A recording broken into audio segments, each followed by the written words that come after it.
Hi everyone, this is Saheli. Welcome to my channel.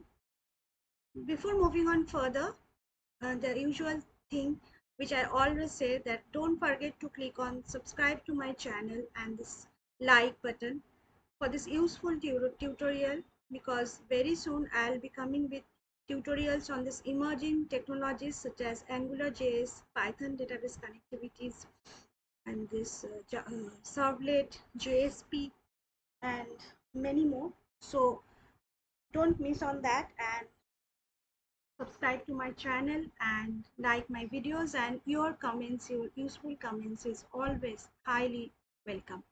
So let's move on further. As I was discussing the exception handling methodologies used in this Java. So in the uh, last videos I have ended the session with this exception, different kinds of exception only. And to understand these videos thoroughly, I'll be it's my recommendation that you go to my previous videos and just refer to my previous videos for this concepts clearly. So let's move on further. So here I have discussed what are the different types of exceptions. So as it is an object oriented programming language, everything is divided into classes. So object is the primary class, it is the parent class of all. Then throwable is the subclass or the child of this object class. Throwable class is further divided into error and exception subclasses. These exception subclasses this again divided into runtime, IO, and SQL exceptions. Runtime exceptions are further divided into array index out of bound, arithmetic, and null pointer exceptions.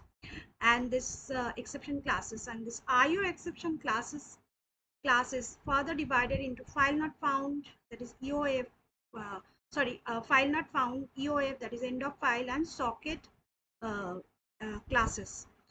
So here this is the categorization or division of this exception. And here, whenever we are having multiple catch block, we have to keep this architecture in mind, because if we have if in our program, if we have multiple catch block, then the rule is that the catch block which catches the subclass or the child class exception must be written prior to the catch with the parent class exception. Otherwise syntactical error will be thrown, because parent class exception will catches all the exception of the child class also. So the rule is that the subclass exception classes must be specified before the parent class exception classes. And now we will show this using a program. So let's go to this program. Here inside this PSVM or main method, inside the try block, I have forcefully created an exception, that is a division by zero and exception. So as I in the previous tutorial I've discussed that whenever this line of code is executed, an exception occurs, and whenever this exception occurs, the control is thus written from the just taken away from this line, and it tries to find the matching catch. And here there are multiple catches, so one with this arithmetic exception and another with this exception. And in the previous slides I have seen that this arithmetic exception is the subclass or the child class of this exception of this runtime, and runtime is in turn child class of this exception class. So as I have said that the rule is that the child class exception has to be specified before the parent class exception. So here the arithmetic exception has to be specified before this exception, otherwise an error will occur. So let's generate the error. Just cut this code from here and place it before this child class exception, that is arithmetic exception. See, and syntactical error is shown, and what it's saying, it's saying that arithmetic exception is already caught. So as I have said that this will throw an error, because the parent class will accept or will catch all the exception of the child classes. So the child class needs to be specified before the parent class whenever we are having multiple catch statement. So here in this line an exception occur, then the control is taken away from here and nothing will be printed inside, nothing, no other code of this try block will be executed, and it tries to find the matching catch, and in the first catch only it finds the matching catch, and then it will print this line of code which is specified inside the catch, and then it comes down and execute the rest of the code. It won't execute the other catch. If it finds a matching catch, it won't execute the other catch statement. That is also very important thing.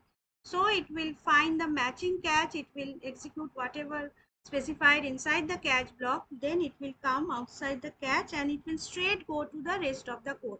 It won't be coming, or it won't be going to any other catch statement. So if I execute this code, I can find that this in this line an exception occur, control is taken away from here, matching catch is searched and it is found here, and this statement is executed, division by 0 exception occurs, and this catch statement is executed, and here it won't execute this other catch statement. So here the control is state away will be going to this line, the rest of the code, that is the remaining code is printed. So in this program, we can see how the multiple catch statement can be placed in a program. Now let's look at the what are the different kinds of exceptions. So exceptions are of two types. One is checked and another one is unchecked. So what are they? What is a checked exception? A checked exception is that it is an exception which is detected during compilation process. So whenever a compiler compiles the program, if the compiler is able to find the exception, then it is known as the checked exceptions. So it is like SQL exception and IO exceptions are the example of this check exceptions. So here the compiler, during compilation process, the compiler checks whether these exceptions are handled or not. And in the unchecked exception, during compilation time, the compiler does not check whether these exceptions are handled or not. And this type of exceptions are like this runtime exception, all the runtime exception, like all the array index, out of bound, null pointer, and arithmetic, all the runtime exceptions are unchecked exception. So what is checked exception? A checked exception is an exception which is checked by the compiler. Compiler checks whether these kind of exceptions, whether these exceptions are handled properly or not. And what is an unchecked exception? An unchecked exception is an exception in which is not checked by the compiler. Compiler doesn't check whether these exceptions are handled or not. Check example of checked exception is, as I've said, SQL exception and IO exceptions. And example of this unchecked exception are all the runtime exception. So in the next videos, I'll be showing you how we can forcefully throw an exception, how we can forcefully throw an exception with a program, and then we will be showing you other more interesting stuffs also. So don't miss on that, just click on subscribe and like, and as I've already said that your comments are highly welcome. I hope you like my videos and the concept is clear. Thanks for watching. Bye bye.